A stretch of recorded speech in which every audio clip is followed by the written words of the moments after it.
출근길에 좋은 파트너 YTN 뉴스 FM 뉴스 정면 승부.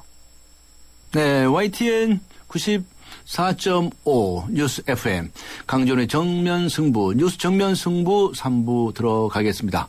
오늘 청취자 여러분께 드리는 yes or no 질문은요, 이런 것입니다. 남재준 국정원장 사퇴해야 합니까? 라는 질문을 드렸는데요. 여러분들이 답변을 보내주시고 계십니다. 몇 분 살펴보죠. 1234님. 예스라고 적으셨네요. 당연히 정치에 개입하면 안 되죠. 사과하고 사퇴해야 합니다. 이렇게 적으셨습니다. 1472번님은요. 노라고 적어주셨습니다. 국정의 순기능이 무엇인가를 깊이 생각해야 될 문제이지 사퇴의 여부가 중요한 게 아닌 것 같습니다. 어떤 것이 국가에 이익이 되는 건지 다시 한번 되돌아봐야 할 때가 아닌가 싶습니다. 라고 적어주셨군요. 다음에 8474님. 예스라고 적어주셨습니다. 법률 지키지 않는 권력기관은 내라 뭐보다 더 위험한 겁니다. 이렇게 적어주셨고요. 3669번님은 노라고 적어주셨습니다.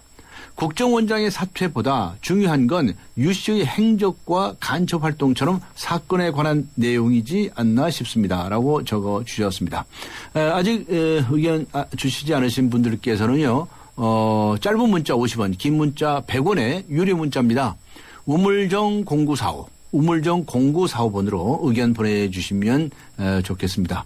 YTN 라디오 애플리케이션 예스로 듣고 계신 분들도 계실 텐데요. 예스 게시판에 글을 남기셔도 됩니다. 의견 주신 분들 중에서 추첨을 해서 선물을 보내드리겠는데요. 세계 지성인의 필독지 월간 르몽드 디플로마티크 3개월 구독권 그리고 맥스무비 영화 예매권을 보내드리도록 하겠습니다. 94.5 YTN 뉴스 FM 강주현 뉴스 정면 승부 3부 들어가겠습니다. 연아가 알려주는 좋은 물의 조건. 물 드실 땐 꼭 수원지를 확인하세요. 저는 지하 180m 천연 안만수와 드넓은 구규림이 있는 해발 680m 강원도 평창을 꼭 확인해요. 깨끗해. 강원 평창수 평창동계올림픽 공식 먹는 샘물. 2014년 하이마트 첫 전국 동시에 세일. 컴퓨터, TV, 에어컨 기획 특가에 최고 200만 원 캐시백과 최고 24개월 카드 혜택까지 이사 후수 고객에겐 특별 사은품도 드립니다. 2월 28일부터 3월 23일까지 자세한 사항은 매장에 문의하세요. 전자제품 살 때 하이마트로 가요.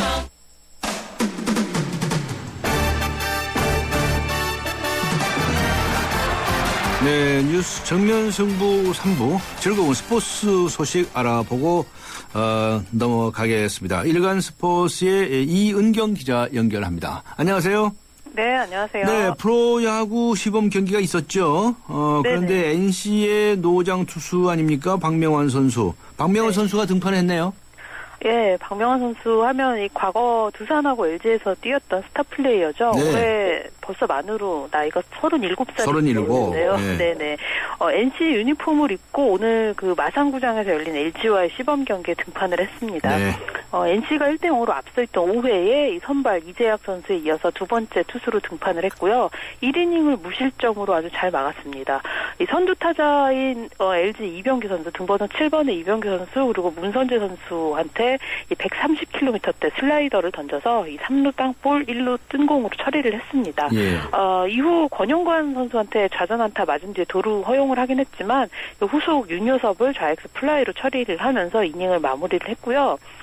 박명환 선수가 LG 소속이던 2010년 7월 10일 이 잠실 두산전 이후에 무려 4년여 만에 처음 공식 경기에 오늘 나섰습니다. 4년 만에? 예. 위기관리 능력, 제구력은 여전하다는 평가받았고요. 박명환 선수 같은 경우 LG에서 이제 과거에 방출된 후에 재기를 모색하다가 지난해 10월에 NC하고 전격 계약을 했습니다. 올 시즌에 NC에서 맡은 보직은 중간 투수고요. 지난해 NC에서 좋은 활약을 했던 역시 노장 투수 손민환 선수에 이어서 돌아온 베테랑 박명환이 올해 NC에서 좋은 모습 보일지 좀 기대가 됩니다. 한편 경기는 LG가 5대2로 역전승 거뒀습니다. 네. 그리고 우리 류현진 선수, 다저스의 류현진 선수가 오늘 메이저리그 시범 경기에 등판을 했죠? 예, 오늘 그 미국 애리조나주 글렌데일에서 열린 LA 다저스와 오클랜드 어슬레티스 이 시범 경기에서요. 다저스 선발로 류현진 선수가 등판을 했고요. 5이닝 동안 홈런 1개 포함해서 3개의 피안타 그리고 1실점 탈삼진 4개로 아주 호투했습니다. 네. 공은 모두 70개를 던졌는데요. 류현진 선수 1회 첫 타자를 삼진으로 잡으면서 기분 좋게 출발을 했고 2회 1사 후에 첫 안타를 내줬지만 흔들리지 않았습니다. 실점은 5회에 나왔던 단 1개의 실수 때문에 했는데요. 다저스가 4대0으로 앞서 있던 5회 초에 선두 타자 마이클 테일러에게 볼 카운트 원볼에서 던진 체인지업이 가운데로 몰리면서 솔로 홈런을 내줬습니다. 네. 시범 경기 평균 자책점 2.45가 됐고요. 경기는 8대8 무승부로 끝났는데 류현진 선수가 이 MLB.com하고 인터뷰에서 제구가 만족스럽게 됐다 이렇게 말을 했고 앞으로 류현진 선수는 17일에 콜로라도 상대로 시범 경기 마지막 등판을 하고요. 네. 23일에는 호주에서 열리는 메이저리그 개막 2연전 두 번째 경기에 선발 등판을 합니다. 그렇군요. 이번에는 축구 이야기 좀 해보죠. 유럽 축구에서 우리 한국 선수들이 지난주에 좋은 활약을 하지 않았습니까?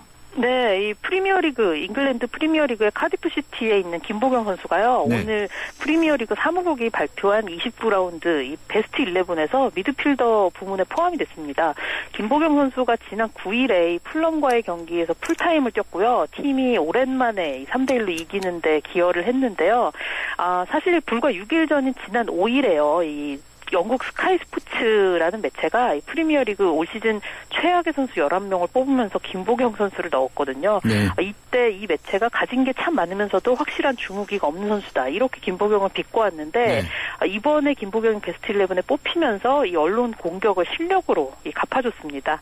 한편 네덜란드 아인트호벤의 박지성 선수 역시 네덜란드 리그 27라운드 베스트 11에 뽑혔고요. 네. 독일 마인츠의 박주호 선수 역시 또 분데스리가 선정 24라운드 베스트 11에서 수비수 부문에 이름을 올렸습니다. 네, 더욱더 맹활약을 해주기를 기대하겠습니다. 수고하셨습니다.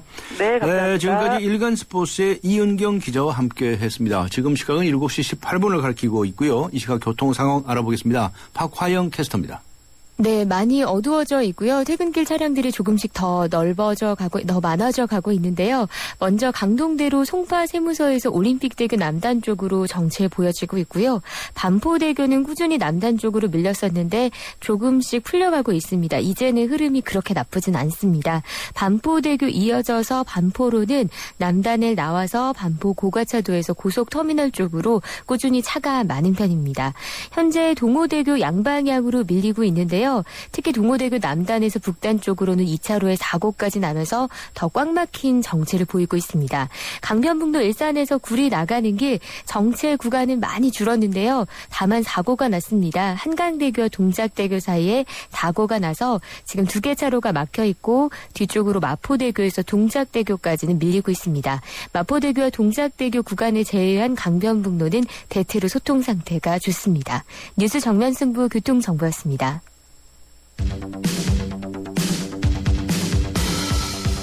퇴근길을 함께하는 냉철하고 따뜻한 뉴스 정면 승부. 뉴스 정면 승부는 여러분의 참여를 기다립니다. 50원의 유료 문자 샵 0945와 YTN 라디오 스마트폰 어플리케이션 예스를 통해 여러분의 의견을 보내주세요. 뉴스 정면 승부는 여러분의 의견에 항상 귀 기울이고 있습니다.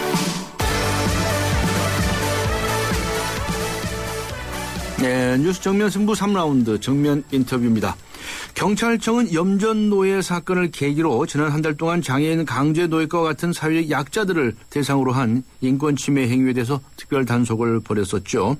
염전업주와 직업 소개자 26명을 적발해서 3명이 구속된 상태라고 합니다. 오늘 염전노예 사건 특별 단속 중간 수사 결과에 대해서 이야기 나눠보겠습니다. 경찰청의 강력범죄수사과 김헌기 과장 연결하겠습니다. 안녕하세요. 네, 안녕하십니까. 김헌기 과장입니다. 네, 특별 단속하시라고 수고 많으셨네요. 네, 그렇습니다. 26명 적발하셨다고 하시고 3명이 구속됐다고 하는데요. 네. 26명에 대한 조치는 일단 끝난 겁니까? 네, 일단은 이제 3명 아까 말씀드린 대로 이제 3명이 구속이 됐고요. 예. 3명도 아마 조만간 구속 여부가 결정이 될 것 같습니다. 오늘 그 법원에서 네. 영장 실질 심사를 했기 때문에 오늘 저녁이면은 이제 결정이 날 것 같고요. 아, 구속 이제 영장을 청구하셨다는 뜻이었군요. 네, 예, 그렇습니다. 예. 그다음에 나머지 20명들에 대해서도 현재 불구속 상태지만은 네. 그 법의 그 엄정한 심판을 받을 수 있도록 예. 저희들이 철저히 증거 수집 등 보강 수사를 해서 네.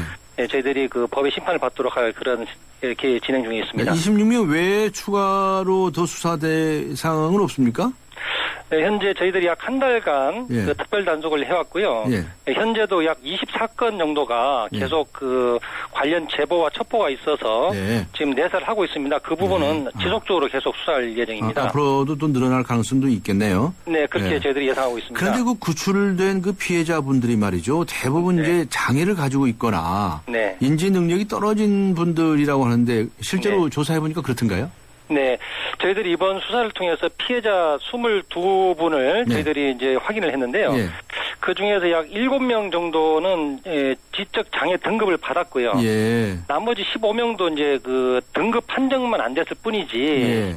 실질적으로 거의 지적 장애 등급을 받을 정도의 아. 그런 지적 능력이 상당히 떨어지는 그런 분들이었습니다. 네. 대부분들이 이제 장애인분들이라고 봐도 되겠네요. 네, 지적 장애인들이라고 지적 볼 수가 장애인들. 있습니다. 아, 네, 네. 그렇군요. 그런데 예. 이제 이분들이 직접 염전에 찾아가서 나 일하겠다, 일하게 해달라 이렇게 하지는 않았을 것 같고, 네. 이 소위 말하는 브로커라고 말이죠. 네. 그런 사람들이 좀 있을 것 같은데 어떻던가요?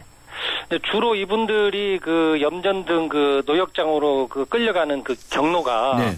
그 직업 소개업자들입니다. 직업 이 사람들이 소개소. 이제 이 피해자분들이 여러 가지 이제 판단 능력이 떨어지다 보니까 예. 그 사회에서도 사실 그만한 어떤 대우를 못 받고요. 네. 그러니까 이제 뭐 좋은 곳에서 뭐 먹여주고 재워주고 네. 또 월급도 주겠다. 네. 뭐 이런 식으로 이제 꼬드겨서 네. 이제 어디로 옮겨서 실질적으로 이제 가서 보면은 네. 염전 같은데 이렇게 이제 그 누역시키는 거기 때문에 대부분이 직업 소개소를 통화했던 거고요. 네. 예, 그 다음에 이제 그 염전이라든지 그 업주들이 예. 직접 뭐 역전이라든지 도심지 그 쉼터 같은 데 찾아다니면서 예, 예. 그런 사람들을 찾아서 네. 또 이렇게 그 꼬여서 이렇게 그 자기 작업장으로 데리고 가는 그런 사례도 있었습니다. 아, 쉼터까지 찾아가서 그런 짓을 했다고요? 네네. 그렇군요. 그런데 이 솔직하게 얘기 좀 해봐 주세요. 그 지역의 네. 경찰들도 말이죠. 네. 이 가해자들하고 좀 한통속이었다 이런 얘기도 나오고 했는데 네. 같은 경찰이시여서 말씀하시고 알지 모르지만 네. 솔직하게 얘기해 보세요. 어땠습니까? 그 부분에 대해서는 저희가 그 경찰청에서 네. 이번 사건을 계기로 해서 특별 그 해당 지역에 대한 감찰을 실시를 했습니다. 예. 근데 그 유착이라든지 이런 어떤 부분에 대해서는 저희들이 발견된 게 전혀 없고요. 네. 예, 다만 그 지역 내에서 예. 이런 어떤 인권 침해 사범들이 이렇게 발생이 됐는데 예. 그 사전에 이렇게 그 예방하지 못한 그런 부분에 대해서는 저희들이 굉장히 아쉽게 생각을 하고 있고요. 네. 그래서 지금 현재 저희들이 뭐 경찰관들에 대한 인권 교육을 실시를 하고 있지만은 네. 그런 도서 지역 등 이렇게 인권 침해가 우려되는 그런 지역에 근무하는 경찰관들에 대해서는 네. 특별히 그 맞춤형 인권 교육을 앞으로 강화할 그런 계획입니다. 알겠습니다. 그거 봐주시는 거 아니죠? 예, 그렇습니다. 네. 네. 그런데 이 피해자분들은 말이죠. 네. 정말 그 제대로 임금도 받지 못하고 네. 정말 이렇게 고통을 받았다고 하지 않습니까? 네네. 그런데 그 피해 금액이라든가 예. 이런 것은 조사가 됐는지 예. 또 그리고 이제 그런 금전적인 피해 말고도 말이죠. 네. 뭐 구타라든가 말이죠. 폭행이라든가 예. 말이죠. 뭐 예. 이런 건 없었는지요? 네, 저희들이 이번에 보니까 그 대개가 임금 산정이 그 이분들이 그 지적 능력이 떨어지다 보니까 네. 그런 부분들에 대한 계약 이런 그 이 인식 자체가 없습니다. 그래서 최저임금 기준으로 이렇게 했고요. 네. 대개 이제 평균 1억 이하로서 네. 약 한 수천만 원 정도가 네. 대개 피해를 본 금액으로 저희들이 확인을 했습니다. 네. 그 어떤 임금 이렇게 착취뿐만 아니라 그 아무래도 그 정상인들하고는 여러 가지 능력이 떨어지다 보니까 일하는 부분도 또 일이 굉장히 고되고 하다 보니까 잘 안 돼. 업주 입장에서는 이제 그 부족하니까 네. 지속적으로 그 폭행을 한다든지 아, 그래요? 예, 제대로 된 또 어떤 그 숙식이라든지 이런 부분에 대한 네. 부분 또는 다쳤을 때 치료해주는 부분 이런 네. 부분들에 대한 어떤 그 부분이 좀 굉장히 미흡했고 네. 그래서 저희들이 이제 일부 업주들에 대해서는 가혹행위 이런 부분까지 저희들이 적용을 했었습니다. 네, 그렇군요. 아이고, 네. 그거 도와주지는 못할 망정 어떻게 그분들에게 그런 짓을 할 수가 있습니까? 예, 예. 그렇군요. 네. 자, 이 분들의 반응은 어떻던가요?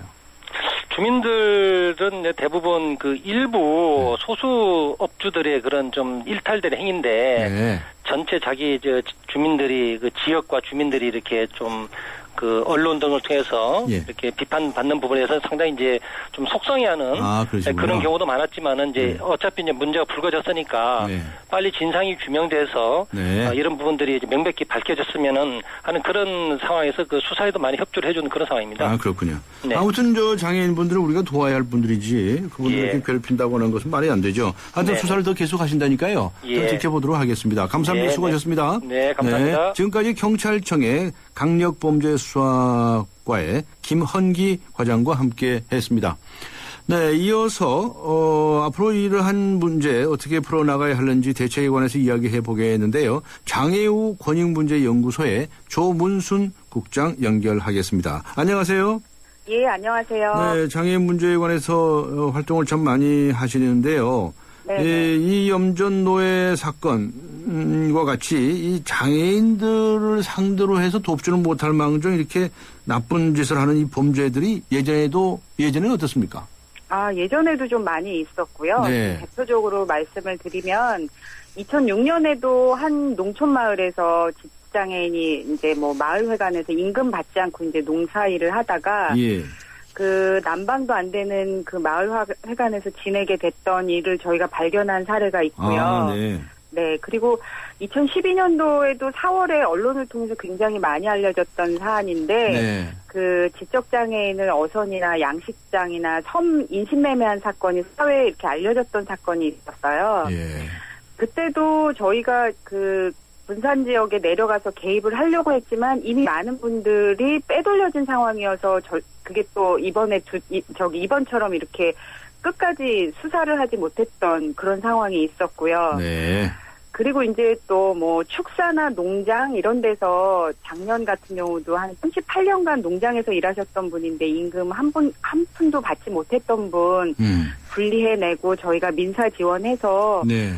사실 수 있게 지원해드린 상황이 있었던 터였는데 올해 또 이렇게 노동력 착취 문제가 계속 이렇게 불거지고 있는 상황입니다. 네, 그렇군요. 그런 사건을 만나실 때마다 참 마음이 아프실 텐데요. 도대체 네. 우리 사회에서 이 사회적 약자인데 말이죠. 네. 사회적 약자를 상대로 해서 이런 일들이 자꾸 일어나는 그 원인을 찾아본다면 어떻게 이야기할 수 있을까요? 특히 이 사건들 중심으로 해서 보면 네. 판단력이 좀 어려운 그런 장애인들, 즉 지적장애인 대상으로 이런 문제들이 좀 많이 나오고 있는데요. 예. 이분들은 사실 갈 곳이 없습니다. 예. 그러니까 특별히 어떤 학교, 특수학교나 일반 학교에서 청소년기 보내고 나면 그 후 성인이 돼서는 갈 곳이 전혀 없는 상황이에요. 네, 뭐 게다가 취업을 제대로 하기도 어렵고. 그렇죠. 예, 예. 그리고 또 충분히 이분들은 한 가지 훈련을 하면 잘하실 수도 있는데 네. 편견 때문에 취업이 또 안 되고 네. 또 그러다 보니까 집에만 있을 수는 없는 상황이고 또 가족의 눈총도 커지고 또 가족 입장에선 부담도 가중되는 현실이고요. 네. 그렇다고 해서 이분들 모두 대규모 시설에 모두 가는 거는 말도 안 되는 일인 것 같고요. 예, 예. 이제 이런 일들은 계속 반복이 되다 보니까 나와서 이분들이 방황하다가 보면 또 사람들이 이렇게 꼬드기거나 이러면은 호기심 때문에 말려 들어가고. 예, 말려 들어가고 이런 일들이 계속 그렇군요. 반복이 되는 거죠. 그 장애인분들, 특히 이제 지적 장애인분들을 재활을 할 수 있도록 그런 프로그램들이 많으면 네네. 이분들이 그 특별한 일을 이렇게 잘 교육이 돼서 네. 하게 하면 굉장히 네네. 이렇게 열심히 하고 잘하신다면서요. 그럼요. 일도 굉장히 잘하시고 네. 그리고 실제로 그런 교육을 받거나 훈련받을 수 있는 사회적 지지 체계가 무척 없다는 것이 지금 현재 가장 큰 문제고요. 네. 그래서 지금 이런 장애인계에서는 발달장애인 지원법이라는 걸 지금 몇 년 동안에 걸쳐서 그 국회에 지금 계속 요구하고 있는 상황인데 예. 아직도 이것이 지금 만들어지지 않고 있는 상황입니다. 네. 예. 발달장애인들은 특별히 이렇게 재활을 지원해드리면 뭐 네. 훌륭하게 사회인으로서 이제 역할을 하실 수가 있는데 그렇군요. 네, 그 점이 부족하다는 말씀이시군요. 네. 저도 장애인 활동에 조금이나마 노력은 하고 있지만 그 네. 발달장애 지원법 같은 거 이거 누가 빨리빨리 안 만들어줍니까? 약속을 예. 그 박근혜 정부에서도 하겠다 이렇게 공약사항으로도 있었던 것인데 예. 지금 이제 요 내용이 주로 어떤 내용이냐면 지역마다 센터가 설치돼서 발달장애인을 지원해야 되고 예. 또 생애주기별로 지원할 수 있게 되어 있고 또 하나는 그거 참 좋은 말씀드리네. 예. 네네. 그리고 또 하나는 이제 최소한의 생활이 가능하도록 연금 지급 절차가 이제 마련돼 있는 법안인데 네. 정부에서는 예산이 좀 많이 들지 않겠느냐 이런 문제 때문에 지금 계속 주저주저하고 있는 부분이 좀 있어 보여요. 그래서 국회에서 조금 더 적극적으로 네. 이거를 통과시킬 수 있도록 네. 노력을 해주셔야 될 것 같습니다. 알겠습니다. 저희들도 네. 노력하지만 현장에서 더 맹렬하게 활약을 해 주시기를 부탁을 드리고요. 네. 이번에 무슨 표준 근로 계약 공고라든가 임금 네. 통장 만들기라든가 뭐 이런 대책들 나온 거 얘기 들으셨죠? 예, 알고 있습니다. 이런 거 어떻게 보시나요? 이게 경찰청하고 전남도에서 그 잡은 대책인데요. 예. 어떠한 대책이든 일단 반갑기는 하지만 네. 이 대책의 현실성, 실효성 이런 것들이 있어야 되는데 예. 일단 탁상의 극치처럼 보일 때가 좀 있어요. 이를테면 장애인들이 근로계약서를 쓰고 통장을 만든다 하더라도 지금 현재도 계속 나오는 문제인데 통장 관리가 염전주가 한다거나 농장주가 하는 경우들이 굉장히 많거든요. 그렇죠. 예. 그리고 또 중간에 근로감독관이 밀린 임금 넣어라 해서 넣었다고 했는데 뭉텅이 돈이 또 이렇게 뽑아서 빠져나가고 있는 상황이고 아. 그래서 통장 관리를 하자 여기까지 대책을 마련해봤자 지금 현재 그것이 어떻게 진행되고 있는지도 저희가 지켜볼 수가 없는 상황이고요. 지금 현재도 그렇고 네. 이제 그런 부분들이 좀 아주 세세하게 구체적인 대책으로까지 좀 마련이 돼야 될 부분들이 좀 있어요. 알겠습니다. 예. 그런 점에 있어서 더욱더 많은 관심을 기울여 주시기를 부탁을 드리면서요. 우리 사회가 변하기를 기대하겠습니다. 고맙습니다. 네, 감사합니다. 지금까지 장애우 권익문제연구소의 조문순 국장과 함께 했습니다. 침대는 과학이다. 침대과학 50년이 이룬 세계 최고 기술력. 배우던 나라에서 가르치는 나라로 우리 침대에서 자기 할 것이다. 전 세계인을. 에이스 침대. 자동차를 포장하는 모든 형용사와 감탄사를 빼고 나면 남는 단 4개의 동사. 자동차의 본질은 결국 이 4가지. 본질로부터 소나타. 3월 24일. New thinking, new possibilities. 현대자동차. 네, 여러분께서는 지금 94.5 YTN 뉴스 FM 강준의 뉴스 정면 승부와 함께하고 계십니다. 오늘 청취자 여러분께 드린 Yes or No 질문 기억하십니까? 남재준 국정원장 사퇴해야 합니까? 라는 것이었습니다. 여러분들께서 의견을 보내주고 계시는데요. 몇 분 보죠. 0890님. 예스라고 적어주셨네요. 정부 기관이 사법부와 국민을 상대로 조작된 증거로 기만한 겁니다. 기관의 수장이 몰랐다면 조직 장악력 및 운영력 무능으로 물러나야 하며 알았다면 사퇴뿐 아니라 사법 처리 가야 합니다. 아주 강경하게 써주셨네요. 0378님께서는 노라고 적어주셨습니다. 문제가 발생하면 무조건 최고 책임자가 책임지는 것은 이제 지양돼야 합니다. 라고 적어주셨군요. 네, 짧은 문자 50원, 긴 문자 100원의 유료 문자입니다. 우물정 0945, 우물정 0945로 의견 보내주시고요. YTN 라디오 애플리케이션 예스로 듣고 계신 분들께서는 예스 게시판에 글을 남겨주셔도 됩니다. 의견 주신 분들 중에서 추첨을 해서 선물을 보내드리도록 하겠습니다. 잠시 후 4부에서 뵙겠습니다. 서양 고전음악을 완성시킨 천재 작곡가 악성 베토벤. 그의 음악적 잠재력을 일깨워준 사람은 스승인 크리스티안 네페 선생님이었습니다. 네페 선생님은 지루한 이론과 반복적인 연습을 강요하지 않았습니다. 이탈리아와 프랑스, 독일의 유명한 오페라를 감상할 기회를 마련했고 어린 베토벤이 음악에 대해 더 깊이 느끼고 생각할 수 있도록 이끌었습니다. 가르치는 것이 아니라 깨우치는 교육, 아이들의 잠재력을 활짝 꽃피우는 우리 교육의 희망입니다. 이 캠페인은 I am the key, 눈높이 대교와 함께합니다. 엄마, 간병인이 없어도 환자를 돌봐주는 병원이 있다고요?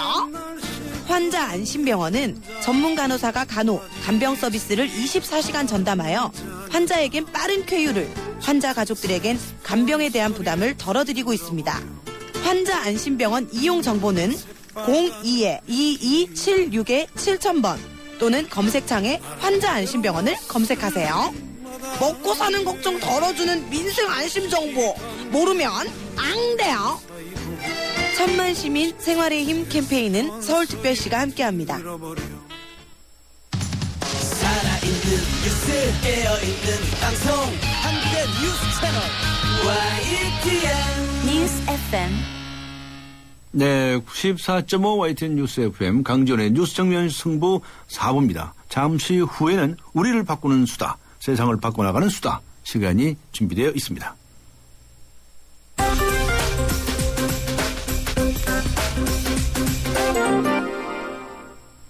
네, 먼저 경제 소식 알아보고 가죠. 머니투데이의 김태훈 기자 연결하겠습니다. 안녕하세요. 네, 안녕하세요. 네, 앞에도 보도해드렸는데 한국과 캐나다가 FTA 자유무역협정을 협상을 해보지 않았습니까? 네. 8년 8개월 만에 타결이 됐죠. 네, 아시아 국가로는 처음으로 또 맺은 겁니다. 네. 협정 발효 후에 10년 이내에 양국이 거래하던 품목 98%가량의 관세가 모두 없어집니다. 네.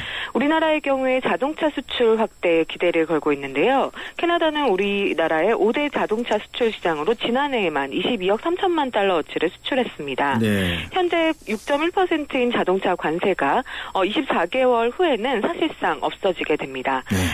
대신 캐나다 쪽에서는 쇠고기 시장에 공을 들였는데 현재 40%인 관세가 15년에 걸쳐서 단계적으로 낮아져 없어지게 되고 돼지고기도 5년 또는 13년에 걸쳐 관세 장벽이 사라지게 됩니다. 네, 축산 분야 우리 농민들 피해 문제 대책이 마련돼야 되겠네요. 네. 알겠습니다. 이 임대료가 치솟지 않습니까?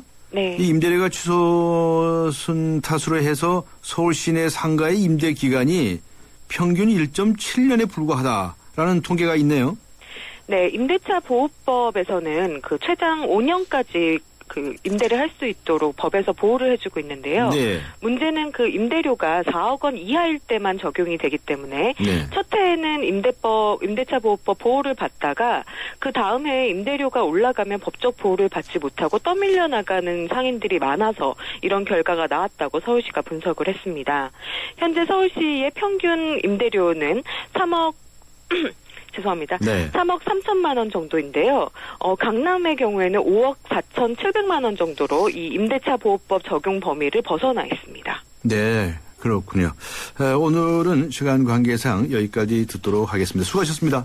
감사합니다. 네, 감사합니다. 지금까지 머니투데이의 김태훈 기자와 함께했습니다. 강지원 변호사와 함께하는 유쾌한 수다 한판. 우리를 바꾸는 수다.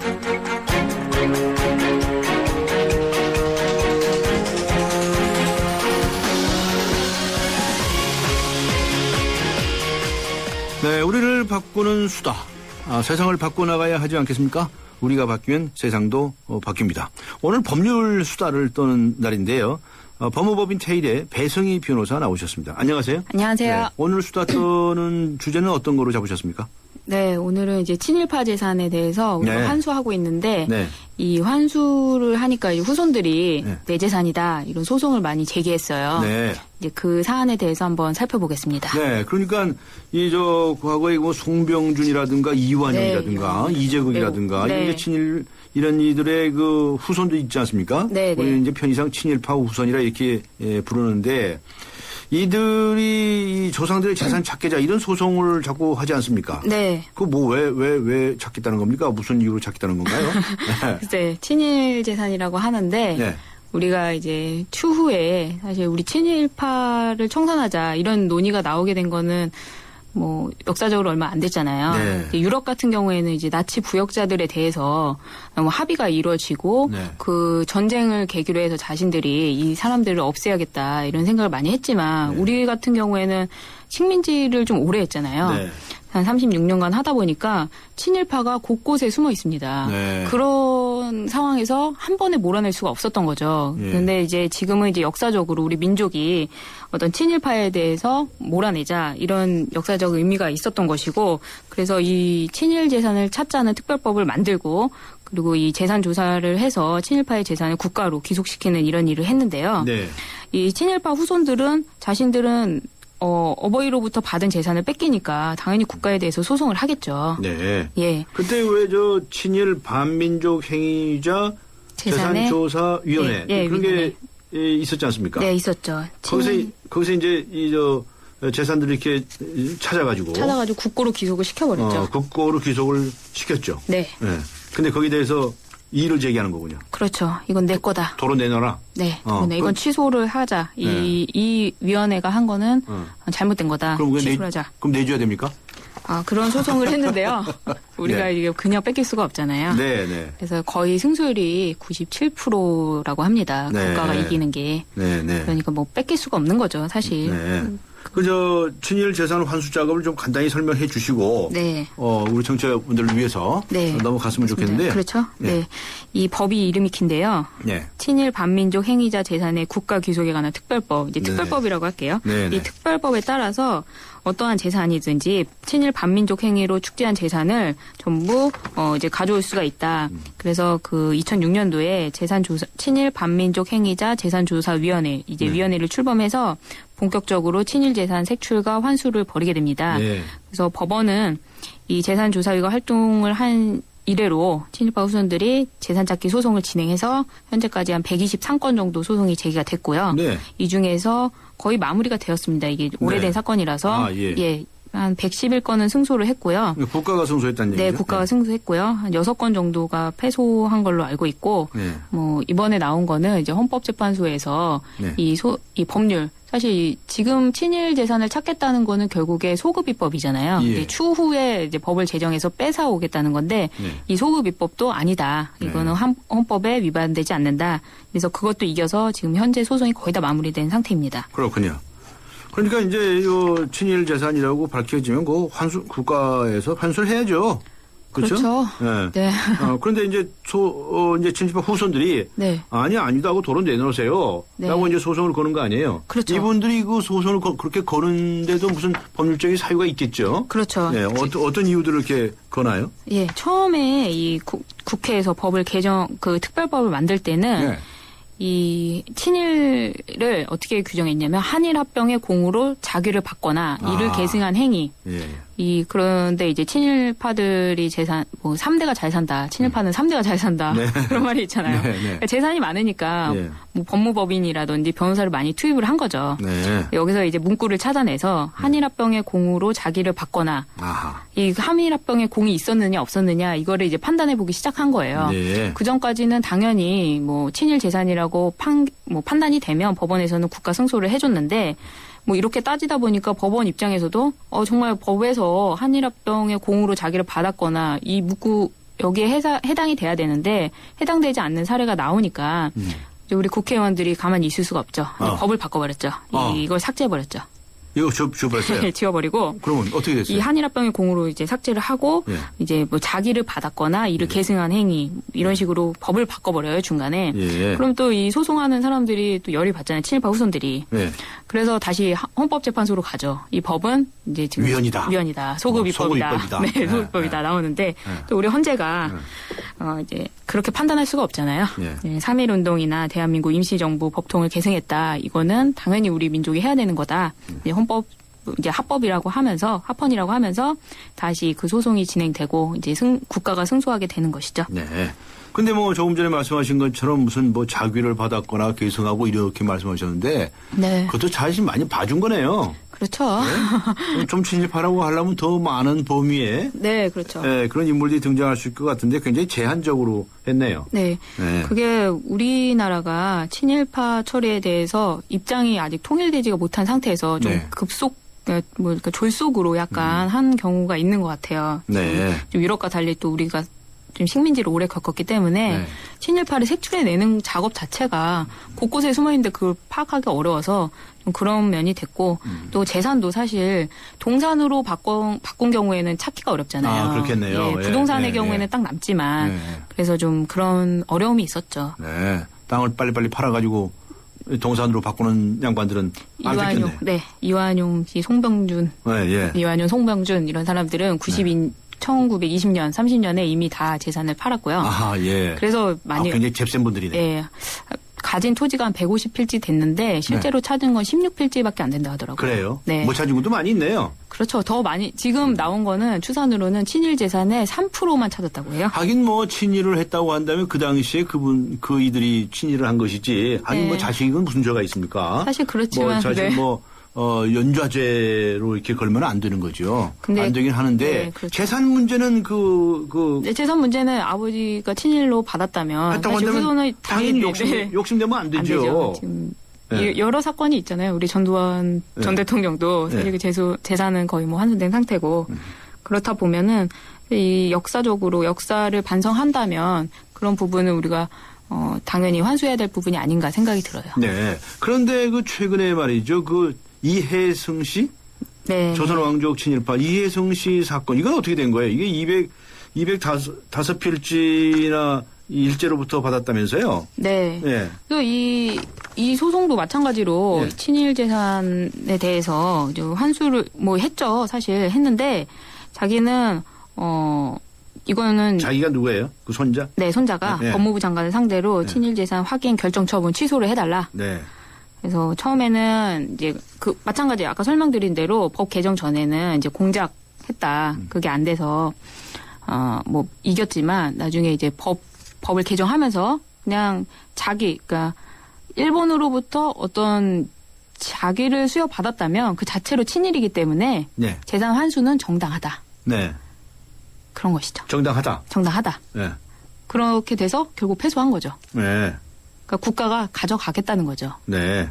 그 최근에 있었던 그런 거군요. 네. 대부분의 사건인데 그 패소했다는 사건도 더 있긴 있는 모양인데 6건밖에 안 된다고 말씀하셨는데. 그게 그 당시에 네. 있었던 그 한일 합병에 공적으로 받았다. 네. 그런 입증 요소가 있었기 때문에 그 부분을 좀 파고들어서 변호사들이 이긴 것 같아요. 네, 그렇군요. 자, 재산 환수를 위해서 친일파 후손들이 소송을 건다고 해도 하여튼 어지간해서는 승소하기가 어렵네요. 그렇죠. 예, 그래서 이제 국가에서 이제 장악을 했는데 그런 그 과정에서 무슨 문제점 같은 거 없었나요? 문제점이라고 본다면 이 법적으로 예를 들어서 국가 상대로 한다면 국가가 이제 변호인을 충분하게 할 수가 없으면 이제 그런 비용 때문에 뭐 좀 대응하기가 어렵다. 실제로 이 청주시 같은 경우에는 민영은 후손, 친일파 민영은의 후손들이 청주시를 상대로 청주중학교 앞 도로에 반환을 구했거든요. 아, 그랬어요? 예. 예. 근데 여기는 변호인을 좀 선임했고 예. 청주시 같은 경우에는 청주시 자체 공무원들이 하니까 예. 법적인 거는 변호사한테 밀릴 수밖에 없잖아요. 예.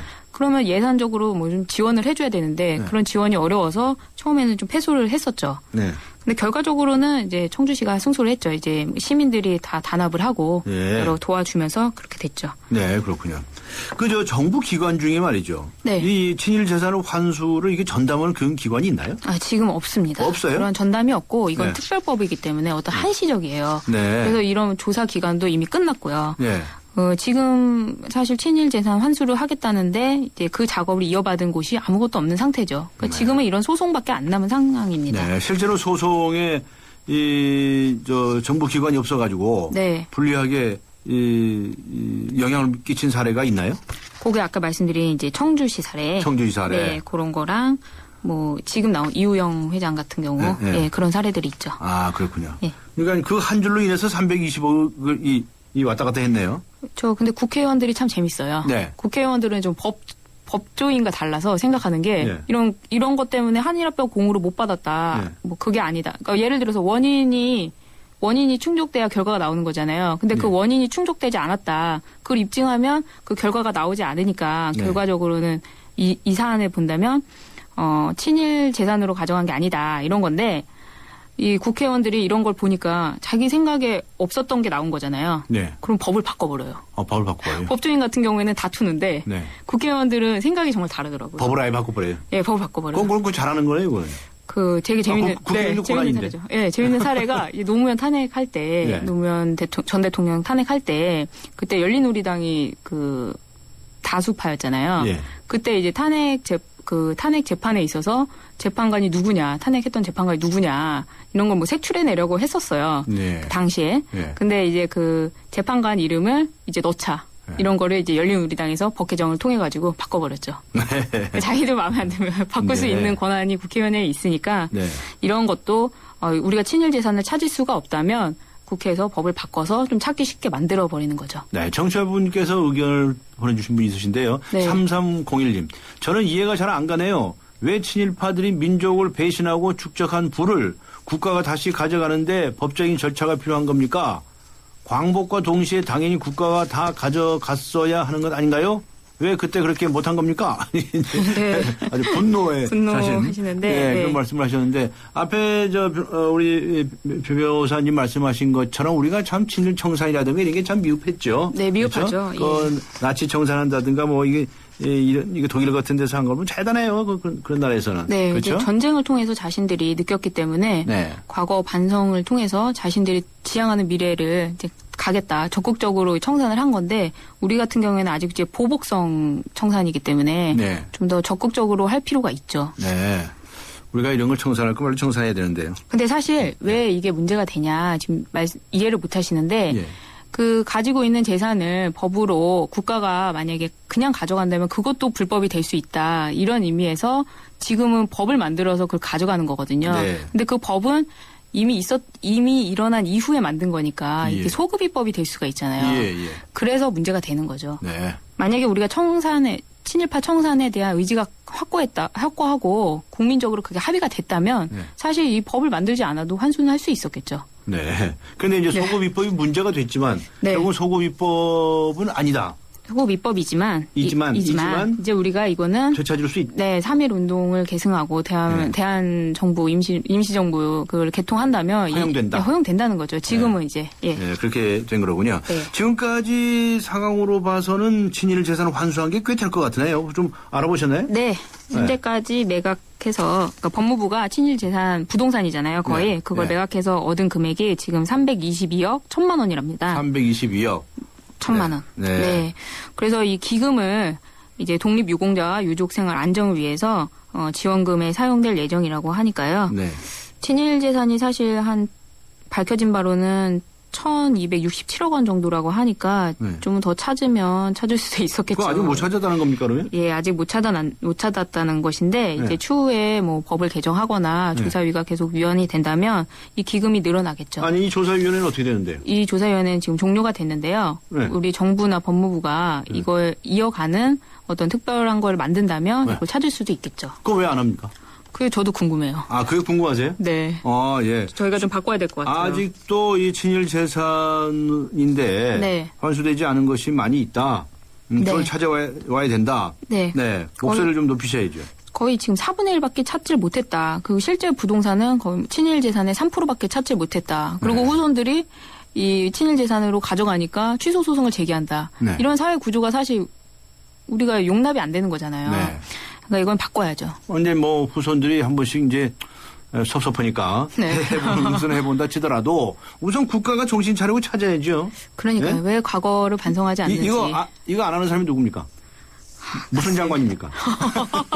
어느 부소관이에요, 이거? 그러게, 네. 법무부에서 빨리 해결을 했으면 좋겠는데, 그렇습니까? 예, 쉬운 일은 아닌가 보죠. 그렇군요. 친일 재산 환수 문제가 간간히 이제 드러나는데, 정부는 이제 후속 대책을 세워야 하지 않겠습니까? 그렇죠. 방금 말씀하신 대로. 네. 특히 이제 법무부 소관인 것 같은데. 네, 그런 것 같습니다. 친일 재산을 더욱 확보할 수 있도록 대책을 세워라 이런 말씀이신가요? 그렇죠. 네, 이제 친일 청산에 대해서는 우리 국민들이 어떤 민족적 합의가 있다고 볼 수 있고요. 지금은 네. 그렇기 때문에 친일 재산에 대한 조사를 좀 확실히 하고 네. 또 이걸 환수하는 기능하는 이제 상설 기구를 만들어서 네. 우리 뭐 과거를 반성하면서 당연히 환수할 건 환수를 해야겠죠. 바꿔야죠. 바꿔야죠. 세상을 바꿔놔야 됩니다. 네. 네. 저희 수다로 그래서 좀 바뀌었으면 좋겠네요. 그렇습니다. 우리를 바꾸는 수다. 법률 문제로 수다를 얘기해 보았는데요. 친일재산 환수 문제 다루었습니다. 오늘 배승희 변호사와 함께했습니다. 수고하셨습니다. 감사합니다. 네, 감사합니다.